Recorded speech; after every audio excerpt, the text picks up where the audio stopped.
Okay, so this is a module on logical clocks.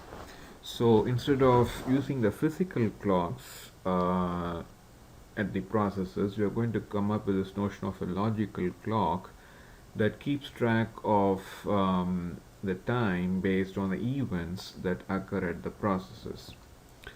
So the key thing behind this logical clocks is this happen before relation, where let's say we have two events A and B. We say that event A happened before event B under one of the two cases. If A and B are events in the same process, like this, so A and B are kind of internal events at a particular process, and if A happened first followed by B, then we can say that A happened before B. Now the other possibility is A is the event of sending a message from one process, and B is the event of receiving the same message at another process. So you cannot receive before you send something. So the event of sending a message has to happen before the event of receiving the message can happen. So that's why we say sending happens before receiving. So A happened before B.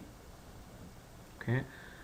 So this kind of happen before relationship is also transitive, in the sense if A happened before B and B happened before C, then we can say, of course, A happened before C. Even in common sense, it's true, right? All right. Now this is an important term that we'll come across in this module. Causally ordered events. So, which means if A happened before B, then event A kind of impacts event B causally. Causally means kind of, it's a cause and effect problem. So since A happened, event B happens, and the occurrence of event A has some impact on how event B is going to happen. Okay, so such events are said to be called causally ordered events. So when A happened before B, we can say that A and B are causally related. Now the other type of events that are there are called concurrent events. So we can say two events A and B are concurrent if and only if A did not happen before B and B did not happen before A, which means we cannot say kind of there's no happen before relation between A and B, and there's no happen before relation between B and A. So we cannot say which happened before what.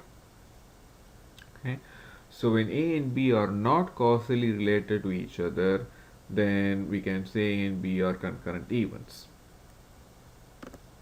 Okay, now now let's look at what is called a space-time diagram. So again, in this module we'll come across several situations where we have events that occur in the individual processes. So this is the timeline for process 1 and then for process 2, and so we have internal events like this that occur only in that process, and then we have events where we can send a message, and this is a message is received, and we send a message from here and the message is received.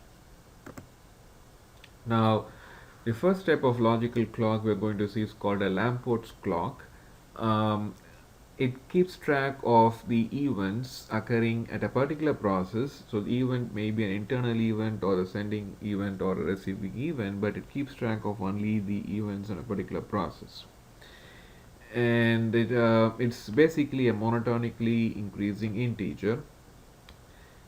And the way we kind of the conditions that need to be satisfied for logical clock is if A and B are two internal events in a particular process, and if A happened before B, then the clock value of the process when event A happened should be less than the clock value when event B happened. Okay, so if events A and B happen in the same process P1, then C1 of A has to be less than C1 of B, strictly less than. Now, on the other hand, if event A is the sending of a message from process 1 and event B is the receiving of the message at process 2, again, because of this, A is sending event and B is receiving event of the same message, so A happened before B. Still, we need to have this condition true, that the clock value of process 1 when event A happened should be less than the clock value of now at process 2 when event B happened. So how are we going to implement this logical clocks? So here is again a timeline of two processes, P1 and P2, where the events happen like this. Now E12 is the event of sending a message, and E22 is the event of receiving that message. E21 is the event of sending some message, and E14 is the event of receiving that message. So the rule is if for two successive internal events, we basically increment the logical clock, and if we have an event that resulted in the receiving of a message, then the logical clock value is incremented like this. So for example, I sent a message M from process Pj to process Pi. So the message M has a timestamp Tm, which is basically the logical clock at Pj when the message M was sent. Then the clock value at Pi is basically set to the maximum of the clock values at the current clock value at the process Pi, and the timestamp carried by message M, which is basically the clock value at process Pj, the sender. So maximum of these two plus 1. Okay, so let's take some look at this example. So this is an internal event. So before this, the clock value is say set to 0. So the first internal event we increment by 1 according to this rule. So this is again kind of an event of sending. So we increment this from 1 to 2. It's a kind of internal event, but still we are sending the message. Now let's look at this. This is again incremented from 0 to 1. So when this message reaches here, so if you look at this rule, is basically the maximum of the current clock value here is 1 and the current clock value here is 2. So maximum of 1 and 2 is 2 plus this 1, so that is 3. Okay, so you can also now see that this way the sending of this message happened before the receiving of this message is causally related. So and 2 is less than 3. So remember the clock value, that the clock value of the sending event should be less than the clock value of the receiving event. So now this internal event happened here, so incremented the clock value from 2 to 3. Now we receive this message, and the clock value at the receiving time is going to be the maximum of this 1 and 3. 1 is the clock value of the timestamp that we are sending here, and then this is the current time clock value. So maximum of 1 and 3 plus this 1, it's going to be 4. So we have another internal event here, another internal event. So 3 plus 1, 4, and this is 4 plus 1, 5, and then 5 plus 1, 6. We are sending this message, timestamp 6 comes here.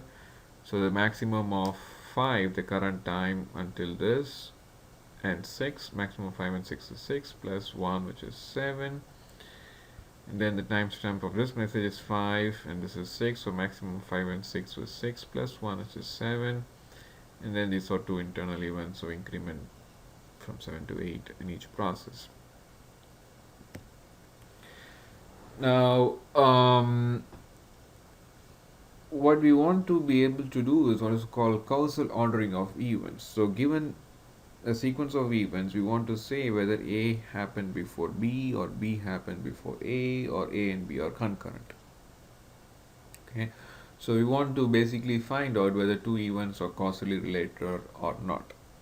Now with this Lamport scalar clock, where each process is basically kept track of using one single clock value, what we can say is if A happened before B and A is say the sending event of a message at process Pi and B is receiving of that message at process Pj. So if A happened before B, then we can say for sure that Ci of A, the clock value at process I when A happened, is less than the clock value at process J when B happened. That's what we saw in this example. 6 is less than 7, 5 is less than 7, and so on. But on the other hand, if something is like this is true, if the clock value of some event A at process I is less than the clock value at process J when even B happened, we cannot say for sure whether A happened before B. So if you look at this example where you have again you start with 1, 1 and all this are internal events, this is also 2 and this is 3, all the 3 are internal events at process P3. So now we are sending a message from here to here, so this is just incremented from 1 to 2. So when it's received, it's a maximum of 1 and 2 is 2 plus 1 for the receiving thing, so that's 3, and then this is incremented from 3 to 4.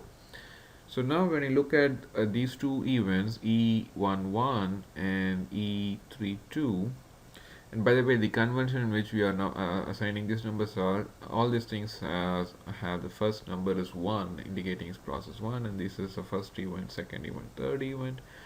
And then all these events have the first number, which is 2, indicating process 2, and this is the first event, second event, and third event, and so on. And similarly, this is indicating process 3, first, second, third events, and so on. Now, if you look at this, the clock value at E11 and the clock value at E32, 1 is less than 2, but we cannot say just because 1 is less than 2 that these two events E11 and E32 are causally related. Right, actually in this example they are not related because there's no happened before relationship between them. So with the logical the Lamport's clock value, we cannot say just by looking at the two scalar values whether two events are causally related or not. But on the other hand, if two events A and B are like A happened before B, then we can say for sure that C of A has to be less than C of B. So only one way is possible, not the other way. So this is what is called a partial ordering. So the Lamport's clock enables it to have what is called partial ordering of the events. So what we want is a kind of total ordering of events, and we do that by using this notion of vector clocks. So a vector clock is essentially capturing the logical clocks at all the processes.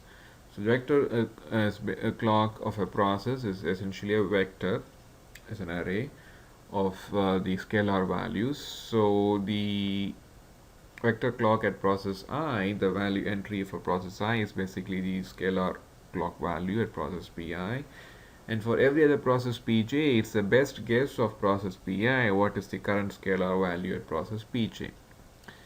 So the rule we do use for manipulating vector clocks is for two successive internal events, we just increment the current process's entry in the vector clock. If you are sending a message of timestamp tm, that will basically carry the vector clock of the sending process.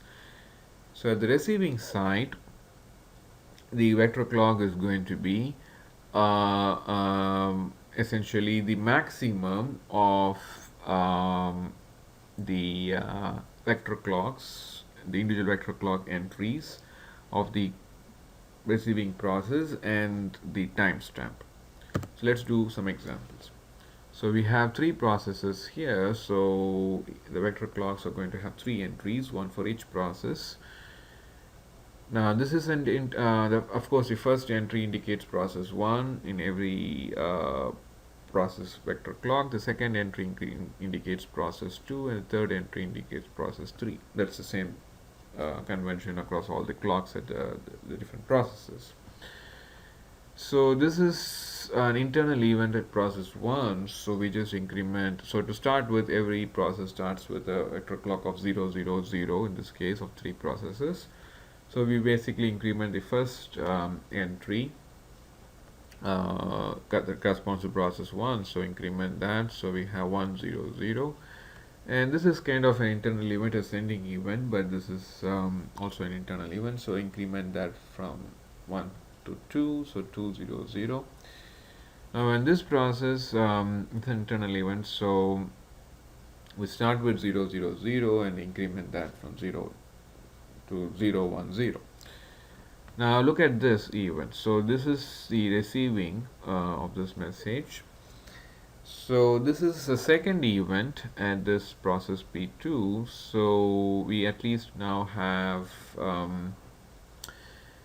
0, 2, 0. That's the time. But according to the rule, we are going to take the maximum of the time at this process and this timestamp, essentially the clock value of the sending process. So the sending process is 200, and here it is 020 because this event has to be taken into consideration. So the maximum of the values at each entry. So 0 and 2 is 2, and then we have 2, which is here, and then 2 and 0 maximum is 2, and then 0 and 0 the maximum is 0. So now it's an internal event, so it is 300, and so this is also an internal event, so 001, and then this is 002, one more than that. So now this message carries this timestamp. So this is again a receive event, internal event, so this particular value is incremented to 3. Now we take the component wise maximum, so the maximum of 2 and 0 is going to be 2, maximum of 3 and 0 is 3, and maximum of 0 and 2 is 2. So this is the clock value now at process P2. So now we increment this by 1, so it becomes 242, and this is the timestamp of the sending process. Now when you look at here, this is a receive event, so the process 1's particular entry is incremented from 3 to 4, and the rest you have to take a component wise maximum. So the maximum of 4 and 2 is going to be 4, and maximum of 0 and 4 is 4, the maximum of 0 and 2 is 2. So that's the clock value at process P1. Now at process P3, we as a local internal event, so we increment the corresponding entry for process P3. So now we want this total ordering in the case of vector clocks. So how do you kind of compare vector clocks? So these are different comparisons that are possible. So two vector clocks are said to be equal if the entries match for each index for each process. So if there are 3 processes, then the corresponding clock values of the 2 processes has to match.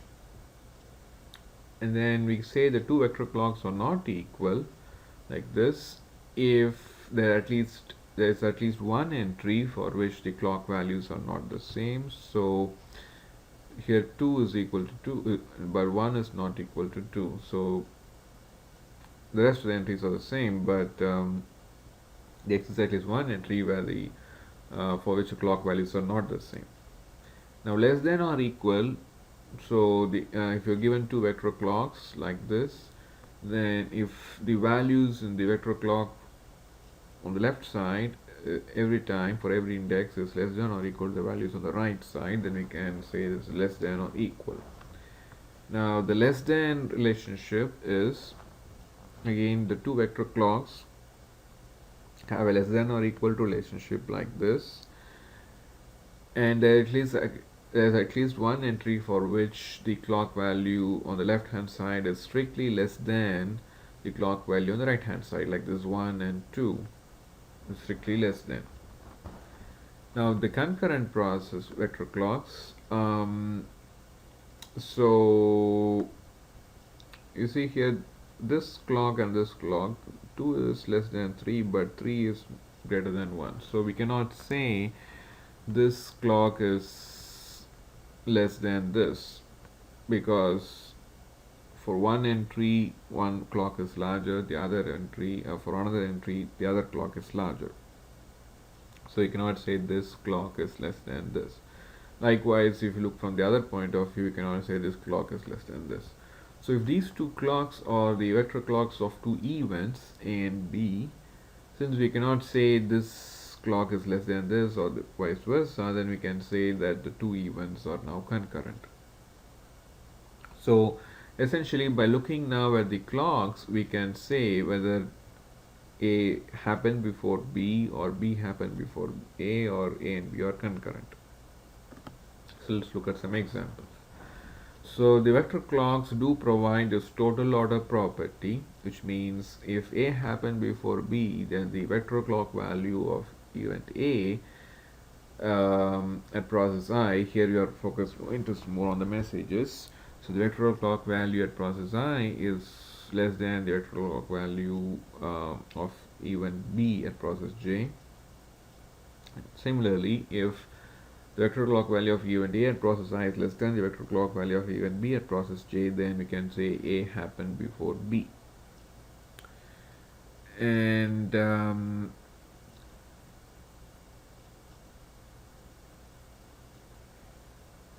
so let's look at this space-time diagram, same thing that we went over in the previous example.